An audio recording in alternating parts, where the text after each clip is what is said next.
Raul TV, Team R for you. Well, we're back again, and what we've got this time for you is we've got a Toyota Prius here, a 2010 plate Toyota Prius, and what we're going to replace is we're going to replace the front shock absorbers, and we're also going to replace the drop links, but that's another video. And what we're going to do is front shock absorber replacement.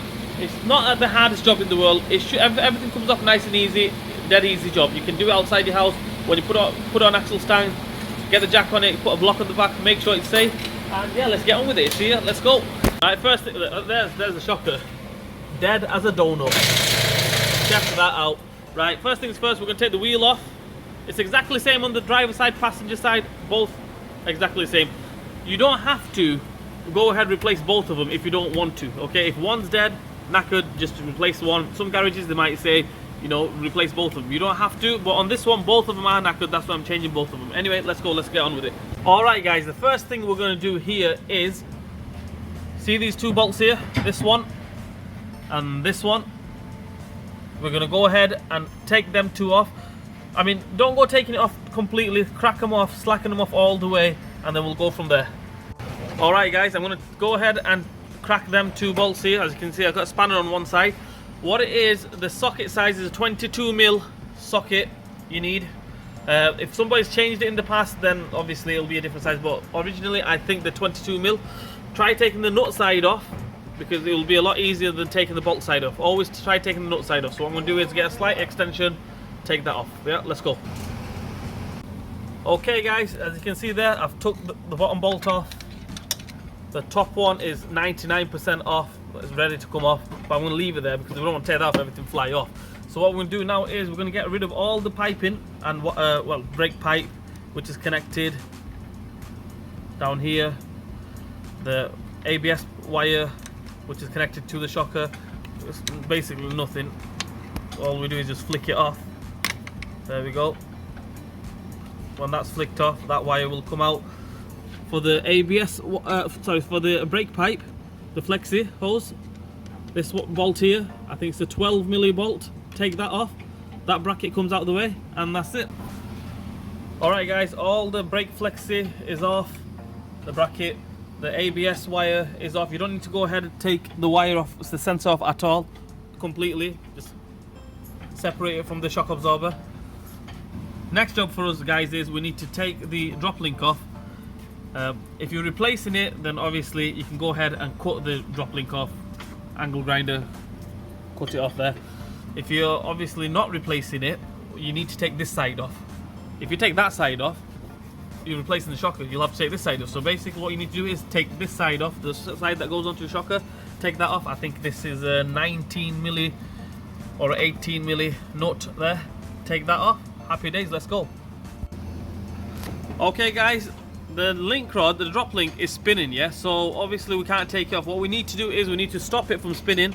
So 9 times out of 10, if you just gun it off, you can gun it off. If you're replacing the drop link, like I mentioned, cut it off. Happy days. But if you're going to do it the proper way, we need to stop it. As you can see there, I've stopped it with the Allen key, and I'm going to turn it with a ratchet spanner. See if I can do this with one hand. So that's the way we're going to do it. If you haven't got a ratchet spanner, you could do it with a normal spanner. It's going to take you a bit longer basically, but you can do it with a normal spanner. Allen key in the middle, size 5 or 6, sorry, size 6 Allen key. This one, it might be a size 5 depending on what kind of drop link you've got, and basically we just take it off that way. Yeah, let's go, let's do it. Okay guys, everything is off on the bottom here except for this last bolt. I'm going to leave that on till we take the top ones off. We'll get to that after. All the brake flexi pipe and the ABS wire is off, separated from the shock absorber. The two bolts are off. This one is 99% off. Drop link is off. What we do now is we're going to send the car down. We're going to send the car down, take them 3 nuts off on the top, and that shocker should fly straight off. Let's go. Okay guys, we've sent the car down. Shocker and everything is ready to come off. That last bolt is still there. You can go ahead and take it off if you want. It's entirely up to you, but I like to leave it on just for now. So what we need to do now is we need to get to this nut here, this nut there, and the one right at the back there. 13mm or 14mm nuts. Take them off. Shocker should just drop down. Another little top tip is, if you want to, you can do this, because if you're replacing the mounting and everything, then obviously it doesn't really matter. But if you're not replacing the mounting and bearing and everything, so can you see this here? I would put a little mark on there, so that means that stud, and just mark the top of the mountain bearing, the mountain that is. Just mark it so then you know it's facing towards the front. That bolt, that stud goes towards the front of the car. And yeah, that's pretty much it. Let's go, let's take it off. Alright guys, as you can see there, I've took the back 2 nuts off, one there, one there. That one, I got the angle spanner on it. This one, normal spanner. This one, normal spanner. This is all freestyling, ready to come off as well. As you can see there, all loose. So what I'm going to do now is I'm going to go around this side, take this bolt off, completely off. If I can do it with one hand, that is. That's off. Shocker is off from the hub. And what I'm going to do now, you can do it by yourself if you want, or if you get 2 people, that'll be better. One person to take the nut off on the top, one person to hold the shock absorber. If you're feeling strong, just do it by yourself. Right, okay, I'm going to get my brother to take the nut off and I'll hold the shocker. Let's take it off. And there we have it guys, one shock absorber off. Dead easy job. If all the bolts, all the nuts comes off nice and easy, the job is not a hard job. Right, let's go ahead and replace it. Alright guys, I'm going to concede here. What's happened is the passenger side, you can get your fingertips to it, take the nut off, no problem, okay, just about get to it. The driver side, because the wiper, motor, mechanism, everything is underneath here, I think it's got an extra, like a cover, and you can't really get your hand in there properly. So the best thing to do guys, I should have mentioned this in the beginning, best thing to do is just take this panel off, dead easy, just take the wiper arm nuts off, and this panel should just slide off. You'll see another metal panel underneath it. I'll show you guys, 10mm nuts holding it, take that off. You can get to everything dead easy then. Let's go. Right, now we're at this stage. We've took the wiper arms off. We've took the top cover off. This is the cover I'm on about. It's nothing to it. I know it looks like a lot. All we do is we disconnect that. So that's out of the way. I'll do that after. These 10mm here, one here, one here, one here, one here, one there, another one there. Basically, you'll see it. There's a few 10mm holding this panel off. We need to take this panel off, take that off, and then that's it. You can get your hands in there, no problem. There we have it guys. We've took that panel off.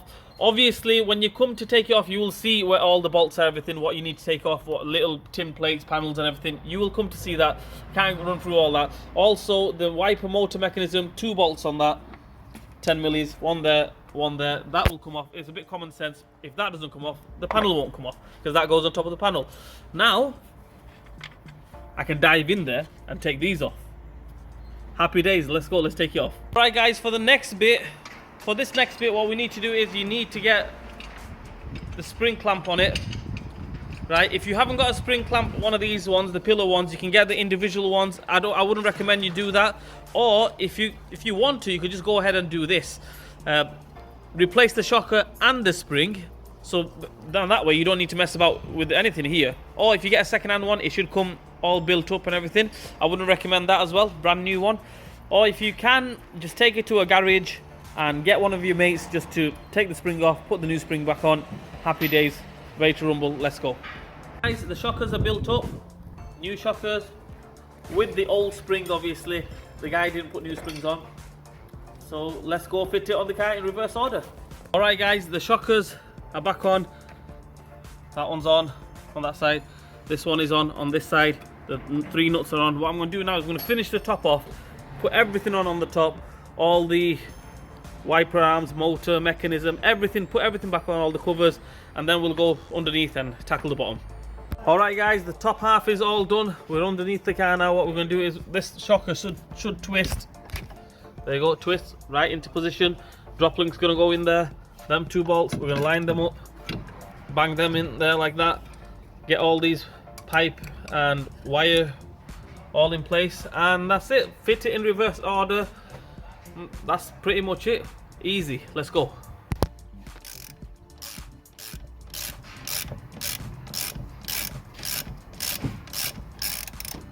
So guys, all done and dusted. The shock absorbers are done, wheels back on, going down now, and that's it. We're going to just re-tighten it on the floor, just double check it, and that's it. That's how we replace the shock absorber on a 2010 Toyota Prius. Nothing to it really.